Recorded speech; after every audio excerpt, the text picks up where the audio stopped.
अमरावतीत युवक काँग्रेसकडून आगळंवेगळं आंदोलन। एसटी बसांवर वोट चोर खुर्ची छोड स्टिकर लावून निवडणूक आयोग व केंद्र सरकार विरोधात संताप व्यक्त। कोल्हापुरात गणेशोत्सवाच्या पार्श्वभूमीवर पाणी टंचाई, जबाबदारांवर कारवाईचे आदेश। आमदार राजेश क्षीरसागर तर सतेज पाटलांना अप्रत्यक्ष टोला।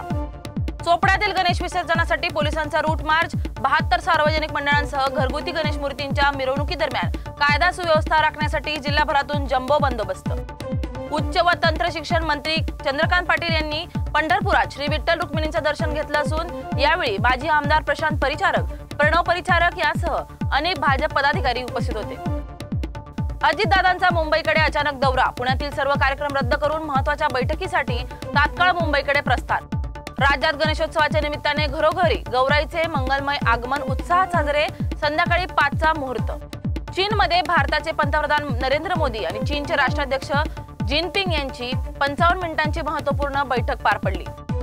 मराठा आंदोलनाचा 3रा दिवस सुरू असून हजारो आंदोलक नवी मुंबईत ठिय्या देऊन आपल्या मागण्यांसाठी ठाम आहेत। वाशीतील सिडको एक्झिबिशन सेंटरमध्ये हजारो मराठा आंदोलकांसाठी रात्री मुक्कामाची व्यवस्था करण्यात आली आहे। आंदोलकांनी स्वतःच स्वयंपाक करून नाश्ता जेवणाची व्यवस्था केली असून शिस्तबद्धपणे आंदोलन चालू ठेवले आहे। हजारो गाड्यांच्या पार्किंगसाठी विशेष व्यवस्था करण्यात आली असून परिसरात मोठी गर्दी दिसून येते।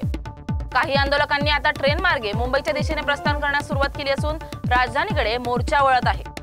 मराठा आरक्षणासाठी मुंबईत दाखल झालेले आंदोलन 3ऱ्या दिवशी आझाद मैदानात मोठी गर्दी करत असून जरांगे पाटील यांची तब्येत खालावत असल्याने आंदोलकांनी सरकारकडून तातडीने तोडगा काढण्याची मागणी केली आहे। कल्याण पश्चिम गांधारी परिसरातील रॉयल्स गॅलेक्सी इमारतीत 6व्या मजल्यावरून लिफ्ट कोसळून मोठा अपघात, सुदैवाने जीवितहानी नाही। धुळ्यात देवपूरमध्ये सराफा व्यावसायिकावर गोळीबार करून दागिने लुटणाऱ्या यूपीच्या आंतरराज्यीय दरोडेखोर टोळीचा पर्दाफाश। येवल्यात नवभारत मित्रमंडळाने पर्यावरणपूरक साहित्याने साकारला भव्य काशी विश्वनाथ मंदिराचा देखावा। भाविकांना वाराणसीसारखा प्रत्यक्ष दर्शनाचा अनुभव। मराठा आरक्षणासाठी मनोज जरांगे पाटील उद्यापासून आमरण उपोषणास सुरुवात करणार असून यावेळी पाणी देखील सोडण्याचा निर्धार त्यांनी जाहीर केलाय। ओबीसींच्या साखळी उपोषणाचा आज 2रा दिवस असून मनोज जरांगे पाटील यांच्या मागण्यांच्या विरोधात हे आंदोलन सुरू आहे। धुळे शहरातील शिवतीर्थ परिसरात भाजी विक्रेत्याने गटाराच्या पाण्यात भाजीपाला धुवून विक्री केल्याचा व्हिडिओ व्हायरल होताच पोलिसांनी त्याला ताब्यात घेतलंय।